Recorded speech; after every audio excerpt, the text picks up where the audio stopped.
Most people think they already know their dog's vocabulary. Sit, stay, come, the words drilled in training until they become reflexive. But in the last decade, neuroscientists have uncovered something that changes the picture entirely. Using real-time brain imaging, researchers confirmed that dogs don't just respond to the sound of words, they actually separate meaning from tone, using the left hemisphere of the brain to decode language, the same region humans use. That means your dog has quietly been building a mental vocabulary that goes far beyond trained commands. There are 8 specific words, not the obvious ones, that research now links to something deeper than conditioned response. Words your dog doesn't just react to, but has genuinely learned to understand. And a few of them are ones you say every single day without fully realizing their weight. None of these are standard training words. You won't find them in a beginner's obedience class. Some will feel almost too simple to explain. Others will reframe conversations you've been having with your dog for years, but what unites all 8 is the same scientific foundation. Each one activates genuine cognitive processing in the canine brain, not just reflex, not just habit. And that distinction matters more than most owners ever realize. This word rarely appears in formal training guides, but behavioral researchers studying working dog handlers noticed something unexpected. Dogs who heard careful used consistently in specific contexts, slippery surfaces, crowded spaces, unfamiliar terrain, began to exhibit a measurable behavioral shift without any additional physical cue. Their pace slowed, their posture lowered, their environmental scanning increased. The critical insight is that this wasn't fear-based conditioning. The dogs weren't avoiding pain. They were adjusting their attention in anticipation of a more complex situation ahead. Researchers believe dogs learn careful, not through repetition alone, but through the reliable pattern of context surrounding it. Once that pattern is established, the word alone can recreate the same attentive mental state in entirely new situations, functioning less like a command, more like a form of shared awareness. In competitive dog sports and service training, ready functions as an anticipatory primer. Not a command, but a signal that something significant is about to happen. Researchers studying arousal and attention in trained dogs found that hearing this word produced measurable physiological changes before any physical event began. The brain was preparing the body. What's notable is that ready doesn't trigger action. It triggers focus. It tells the dog, something important is coming. Owners who use it consistently before walks, feeding, or play sessions often notice their dogs become sharper and more present, not because they've been directed to do anything, but because they've learned to expect something worth paying attention to. For a species evolutionarily wired around pattern and anticipation, that kind of learned readiness runs surprisingly deep. Most dogs are taught no as the default word for stopping a behavior. But no is blunt. It interrupts without explaining. Enough, used consistently, carries a different signal. Not that something is wrong, but that something has reached its natural limit. Behaviorally, the difference matters. Dogs who learn enough in high-stimulation contexts, play, excitement, rough interaction, appear to internalize a form of self-regulation that no rarely produces on its own.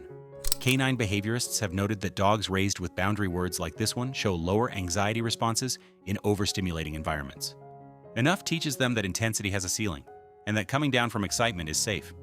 Not punishing, not a failure. It doesn't just create compliance, it models emotional regulation. Of all the words on this list, find it may produce the most immediate neurological shift. When dogs hear this phrase, especially those with any exposure to scent work or foraging play, something changes instantly. The nose engages, the posture drops forward, the tail movement becomes deliberate rather than loose. The reason runs deeper than it appears. The region of the canine brain devoted to scent processing is proportionally 40 times larger than in humans, and find it activates it directly. But what researchers find most striking is the emotional dimension. Searching behavior produces more sustained psychological satisfaction than simply receiving a reward. Find it doesn't point them toward a treat. It engages the hunt itself. And when that ancient drive activates, dogs aren't just following a cue, they're becoming exactly who they are. Most people use gentle reactively, when their dog grabs too hard, jumps too aggressively, or mouths during play. But dogs who learn this word over time demonstrate something researchers find genuinely remarkable: the ability to modulate physical force on demand. That requires both impulse control and social awareness. The dog must recognize that it is capable of harm and choose restraint. Studies on play behavior and dog-human interaction found that dogs respond to gentle, not just by reducing physical force, but by entering what researchers call pro-social mode.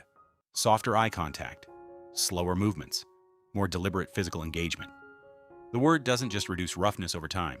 It signals a different quality of interaction entirely, one that looks, in every meaningful way, like care.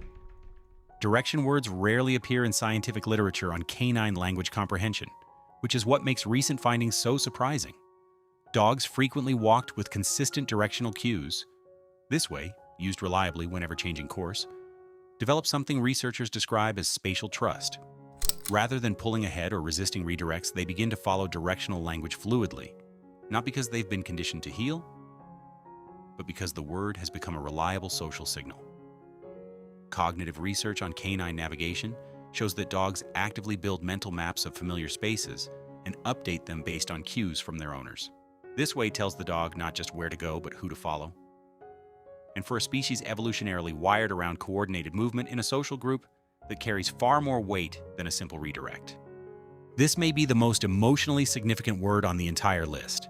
For dogs with a stable, familiar environment, home does something most words don't. It triggers a comfort response at a physiological level. In studies observing dogs separated from their primary environment, researchers found that hearing the word home before any visual landmark was visible produced measurable reductions in heart rate and stress markers. The word had become a symbol, not of a location, but of safety, of belonging. Animal behaviorists have noted that even rescue dogs, once fully bonded to a new family, respond to home with the same depth of recognition as dogs raised in one place their entire lives. The word isn't describing geography, it's describing a feeling. And in that recognition, we see something that looks, in every way that matters, like trust. What this list reveals isn't simply that dogs understand words, it's that they understand what words mean within a relationship. Each of these 8 words holds power only because someone used them consistently, with care, in moments that mattered. That consistency is what transforms a sound into a signal, and a signal into something that feels, on both sides, like genuine communication. Dogs are listening in ways most of us have never fully appreciated, and the more deliberate we are with our language, the deeper that listening becomes. The vocabulary between you and your dog is still being built, one word at a time, in every interaction you share. If that changes how you see your dog, you might find yourself wondering, what do their actions say back? Our next video explores exactly that. 7 things dogs do only for the human they love the most. And what you'll find there goes further than you might expect.